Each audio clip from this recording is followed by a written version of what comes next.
Otep à tous, bienvenue sur la chaîne des panafricanistes par essence, par conviction et par excellence. Celle des citoyens kémites par nécessité et obligation de combat. Nous sommes une chaîne qui n'est guidée que par nos ancêtres et rien que par les ancêtres qui appartiennent à l'égrégore du monde noir. Par conséquent, nous ne croyons en aucun Dieu venu de l'étranger. Toutefois, cette vidéo n'est aucunement destinée à inciter à la haine ou à la violence, car nous menons un combat qui est d'abord et avant tout spirituel, intellectuel et démocratique. Ensuite, il est politique, géopolitique et géostratégique. Contre l'impérialisme, le colonialisme, le néocolonialisme et l'endocolonat, qui sont tous qualifiés de crimes contre l'humanité. Nous menons ce combat sur la base du principe fondamental que nous avons hérité de nos ancêtres kémites, qui est celui de la Mahat, c'est-à-dire solidarité, vérité et justice.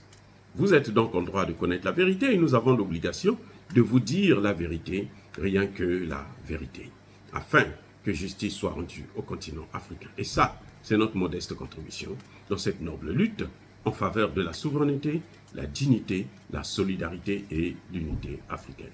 C'est exactement ça que nous appelons le panafricanisme. Bien-aimés frères et sœurs, nous allons vous parler aujourd'hui du mythe des indépendances africaines. Eh oui, on avait cru qu'on était indépendant. On avait cru que nous n'étions plus des colonies.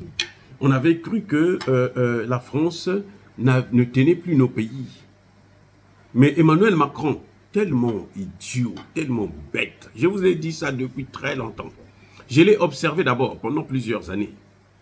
Et je suis arrivé à la conclusion que Emmanuel Macron est non seulement idiot, mais il est aussi fou. Emmanuel Macron est en train de nous montrer, avec le cas du Niger, qu'il nous considère. Il considère les pays africains comme étant ses colonies. Emmanuel Macron se donne le droit de décider de dire, de proclamer la légitimité dans nos pays. Dire que tel dirigeant est légitime, tel autre dirigeant ne l'est pas. Ça n'existe nulle part dans la charte des Nations Unies. La légitimité, là, c'est le peuple qui doit le reconnaître, qui doit la reconnaître plutôt. La légitimité, c'est l'œuvre du peuple. Ce n'est pas l'œuvre d'une puissance coloniale. Donc, Emmanuel Macron, ça dit qu'il se comporte comme si l'Afrique était encore sous tutelle, sous la tutelle de la France, décrétée par les Nations Unies. Voilà ce qui se passe en fait avec Emmanuel Macron, dans le cas du Niger. C'est pour ça que vous voyez qu'il y a 2 poids, 2 mesures. Au Gabon, Emmanuel Macron dit c'est un gouvernement légitime. Un coup d'État légitime. Et Emmanuel Macron s'est même précipité à envoyer son ambassadeur. C'est pour ça que j'ai dit dans l'une de mes vidéos que les Gabonais doivent prendre leurs responsabilités. Il ne faut pas qu'on leur vole leur victoire.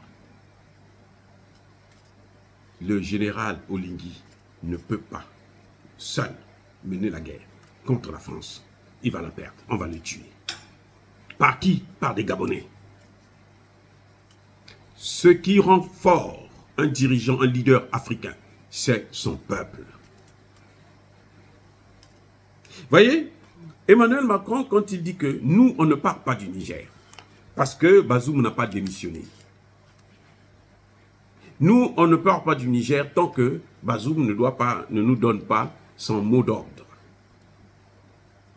Nous ne partons pas du Niger si on ne coordonne pas ça avec Bazoum. Nous demandons la libération immédiate de Bazoum. Nous condamnons le coup d'État. Nous ceci, nous cela. Mais qui a donné à Emmanuel Macron ce droit? Et je vais vous rappeler une chose, bien-aimés frères et sœurs. Aucun chef d'État nigérien qui a quitté le pouvoir par la voie d'un coup d'État n'a signé une lettre de démission jusqu'à nos jours. Tous les chefs d'État nigériens déchus là, ils ne signent jamais de lettre de démission. Ils ne démissionnent jamais. Ça n'empêche pas les poutistes de continuer à gérer le pouvoir. Donc quand Emmanuel Macron dit cela, et il vous parle de l'action, nous soutenons une action diplomatique. et militaire, s'il le faut. Il est en train de lancer un message aux pays de la CEDEAO. Lesquels? Il n'y a que 3 pays de la CEDEAO qui sont avec lui. Parce que le Nigeria plutôt, est depuis très longtemps sorti de la course. Vous avez la Côte d'Ivoire, vous avez le Bénin et vous avez le Sénégal. C'est pour ça que nous appelons aux militaires sénégalais, aux militaires ivoiriens, aux militaires béninois, de prendre leurs responsabilités. Nous n'allons pas pardonner les militaires ivoiriens, les militaires sénégalais, les militaires béninois.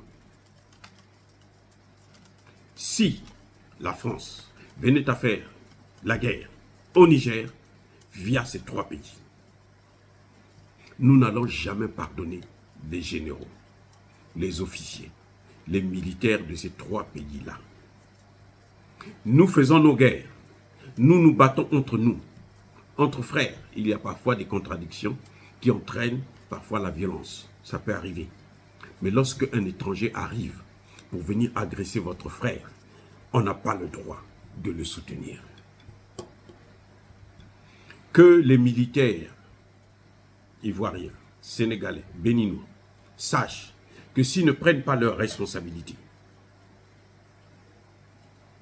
et c'est quoi prendre la responsabilité? C'est 2 choses. Soit ils refusent d'aller combattre au Niger, soit ils sont obligés de destituer les chefs d'État de ces 3 pays. Et là, nous saurons que ce sont nos frères, ce sont des soldats. Parce qu'un soldat, ce n'est pas quelqu'un qui doit seulement prendre des ordres. C'est pour ça que lorsqu'un soldat va commettre un génocide, un crime contre l'humanité, il ne vient pas avec son président, il vient seul. Parce que lorsque le mot d'ordre est d'aller tuer des gens, d'aller massacrer des populations, le soldat est en droit de refuser cette mission. S'il le fait parce qu'on va lui présenter de l'argent, les Ivoiriens demandent 25 millions qui doit leur être payé avant même de partir en mission. Ils demandent une villa pour laisser à leur famille. Ce n'est pas ça. Donc, quel que soit ce qu'ils demandent là, quel que soit ce qu'on va leur donner, allez commettre un génocide, allez commettre un crime. Parce que attaquer le Niger, c'est un crime. Tchani est chez lui, au Niger. Le général Tchani a pris le pouvoir au Niger, il n'a pas pris le pouvoir en Côte d'Ivoire, au Sénégal ou au Bénin, encore moins en France. Donc je ne vois pas pourquoi les militaires de ces pays-là peuvent s'attaquer à Tchani. Emmanuel Macron n'est pas le père de l'Afrique. Nous savons qu'il est en train de déverser des armes actuellement dans ces 3 pays que je venais de citer. Nous le savons. Mais nous savons aussi que ce ne sera pas une balade, comme disait le général Tchani. Ce ne sera pas une balade de santé.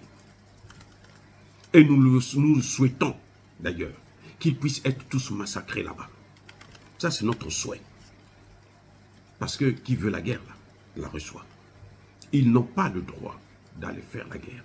Les problèmes africains, le Niger, c'est un problème des Africains. C'est un problème de la CEDEAO, de l'Union africaine. La France n'a pas le droit d'aller fourrer son nez dans ces affaires-là. Et surtout pas d'utiliser les Ivoiriens, les Sénégalais et les Béninois pour aller faire la guerre contre leurs frères. Parce qu'en Afrique, nous sommes tous des frères. Il faut le savoir. Si les militaires de ces pays-là ne le savent pas, qu'ils sachent qu'il y aura toujours un retour. Vous savez, c'est dommage de le dire, mais c'est une réalité que nous devrons tous savoir. Les soldats, les mercenaires, en Afrique de l'Ouest notamment, étaient formés, entretenus, logés au Burkina Faso. Ah, je reprends. Le Burkina Faso, là, était la base des terroristes en Afrique de l'Ouest notamment. mais aussi dans sur le reste du continent. Blaise Compaoré a passé son temps à entretenir des mercenaires, des rebelles et des terroristes. Blaise Compaoré. Tout le temps qu'il a passé. Non seulement il a tué Thomas Sankara, après, il a entretenu. C'était son rôle. Et c'était au service de qui? De la France. Là, je m'adresse aux militaires ivoiriens, sénégalais et béninois. Parce qu'après, quand vous allez revenir, lorsque vous serez à la retraite, lorsque vos enfants n'auront pas du travail, lorsque vos enfants vont aller mourir en voulant traverser la mer dans des bateaux de fortune, vous serez les premiers à se dire, mais qu'est-ce que le gouvernement actuel est en train de faire? Non, ce n'est pas le gouvernement actuel. C'est ce que vous avez fait, qui est en train de revenir, comme un effet boomerang sur vos descendants, sur vos enfants, vos petits-enfants. C'est un message clair. Je dis bien le Burkina Faso. La rébellion en Côte d'Ivoire. Guillaume Soro va le témoigner. Est venu d'où? Du Burkina Faso. Ce sont les Burkinabés qui étaient là, qui les formaient, qui entretenaient, qui leur donnaient les moyens. À la demande de la France. Donc la France se cachait derrière le Burkina Faso pour préparer la destruction de la Côte d'Ivoire. Où en sommes-nous aujourd'hui? C'est regrettable que le capitaine Traoré soit là maintenant à passer son temps à régler, à penser les plaies. Ce que vous voyez au Burkina Faso là, c'est le retour à l'envoyeur. Mais ça c'est spirituel, c'est divin. Bien-aimés frères et sœurs, il ne faut pas rigoler avec ces choses. Vous êtes une puissance, vous êtes un pays. Vous préférez aider les étrangers, ceux qui nous ont pris en esclavage, nous ont colonisés, pour détruire votre voisin, votre frère, votre propre frère qui est là à côté de vous. Et vous croyez que Dieu va vous acclamer. Si les hommes vous acclament parce que vous leur donnez de l'argent, mais Dieu ne va pas vous acclamer. Vous comprenez? La Côte d'Ivoire, cette même Côte d'Ivoire que nous aimons tous là, qu'est-ce que s'est-il passé? Houphouët-Boigny a passé son temps à comploter avec les Français là, pour détruire le reste de l'Afrique. Houphouët-Boigny. Si aujourd'hui nous n'avons pas de vraies indépendances, c'est à cause de qui? De Houphouët-Boigny, de Senghor et un peu plus tard de Bongo. En tout cas en Afrique de l'Ouest là, et dans l'ensemble du continent. Ce sont eux qui ont fait capoter le projet de la création des États-Unis d'Afrique. Houphouët-Boigny et Senghor. Parce que les Français leur ont donné le pouvoir. Oh, vous êtes des grands intellectuels, vous êtes des gens trop intelligents, vous êtes des gens nobles, vous êtes, oh là là, vous êtes la crème de l'Afrique. Donnez-nous le continent et nous on va faire de vous des rois. Les Français ont fait d'eux des rois. Les Ivoiriens étaient contents. Les Ivoiriens de l'époque étaient contents.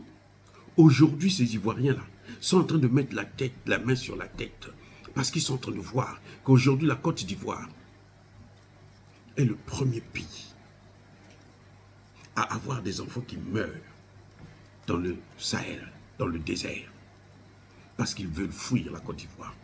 En Côte d'Ivoire, vous avez des enfants de 12 ans, 10 ans, 18 ans qui se suicident. Il n'y avait pas ça en Afrique. Malgré notre misère, nous avons grandi la misère, moi en premier. On ne se suicide. On ne pensait même pas à ça. La vie est trop précieuse pour nous. Mais les Ivoiriens ont perdu. À cause de quoi? À cause de ce que leurs aînés ont fait, leurs ancêtres. Houphouët-Boigny n'est plus là, mais ce sont maintenant les descendants, les enfants de Houphouët-Boigny, les pauvres Ivoiriens qui ne savaient rien, qui n'étaient pas là, qui auraient, peut-être à la place de Houphouët-Boigny, auraient pu penser autre chose. Mais que dire du Mali? Que dire du Mali? Le Mali a bien soutenu Alassane Ouattara. Je ne parle pas du Mali de Goïta ou du Burkina Faso d'Ibrahim Traoré. Eh oui. Dès lors que le Mali a tué, s'est débarrassé de Modibo Keïta, Qu'est-ce que le Mali est devenu? La chose de la France. Ils ont tué Modibo Keïta pour les intérêts. Hein. C'est pour qu'ils puissent avoir le pouvoir et l'argent pour aider la France. La France, en retour, leur donne le pouvoir et l'argent. Ils ont eu. Mais regardez aujourd'hui, tout le nord du Mali est enflammé. Le pauvre Assimi Goïta est en train de se battre. Vous voyez, c'est pour vous dire que faisons attention, bien-aimés frères et sœurs. On ne peut pas continuer à se tromper tout le temps sur les mêmes questions. Le président Gbagbo disait, quand on l'a agressé là, il disait, mais il s'adressait au Mali, il s'adressait au Burkina Faso, il s'adressait au Niger, il s'adressait au Cameroun, il s'adressait au Congo, en disant que mais, moi je suis attaqué, vous me regardez, mais les gens là, c'est pas seulement moi qu'ils veulent, vous aussi. Regardez, le Cameroun est en flamme. Vous savez qu'il y a une rébellion au nord du Cameroun, en flamme. Voyez, donc nous aujourd'hui, nous sommes obligés de prendre des risques dans leur pays, de les critiquer dans leur propre pays, pour essayer de colmater les brèches, d'éviter que la situation s'aggrave et plus tard stopper la situation, l'hémorragie. Parce que nos aînés n'ont pas pris leurs responsabilités. Donc, mon message pour ces pays, Côte d'Ivoire, Sénégal, Bénin, notamment pour les officiers, les militaires de ces pays-là, c'est de savoir ce que vous allez faire en Côte d'Ivoire, et plutôt au Niger, pour aider la France. Ça va revenir sur vous-même. C'est ça que je suis en train de vouloir vous démontrer. Je ne critique pas le Burkina Faso, au contraire, j'aime bien le Burkina Faso. Je ne critique pas le Mali, je ne critique pas la Côte d'Ivoire, j'aime bien ces pays. Ceux qui sont là, ce sont mes frères et sœurs. Nous les adorons. Mais ce que un certain nombre de gens qui ont la possibilité de parler, d'agir, et qui se taisent, et qui continuent à faire le jeu de la France pour faire souffrir d'autres Africains, qu'ils sachent que ça va revenir. Tout se paye ici-bas. Si ce n'est pas vous-même qui allez payer, ce sont vos enfants qui vont payer ça. Dire cela, c'est inciter à la haine ou à la violence. Non. Yaba, colère, veille à malem. Encore une fois de plus, bien-aimés frères et sœurs, soyez bénis, abondamment bénis par le Dieu des Kémites et par nos ancêtres angélisés. Mais que tous ceux qui persécutent le continent africain le pillent et le déstabilisent. Tout ce qui nous empêche d'obtenir notre véritable indépendance, qu'ils soient noirs, ivoiriens, sénégalais, béninois, qu'ils soient blancs, qu'ils soient arabes, qu'ils soient chinois ou qui qu'ils soient, indiens ou autres, qu'ils sachent qu'il sera maudit, puni, foudroyé, neutralisé, écrasé, effacé par ce Dieu des Kémites et par nos ancêtres angélisés. Vive l'Afrique éternelle, j'ai dit et j'assume.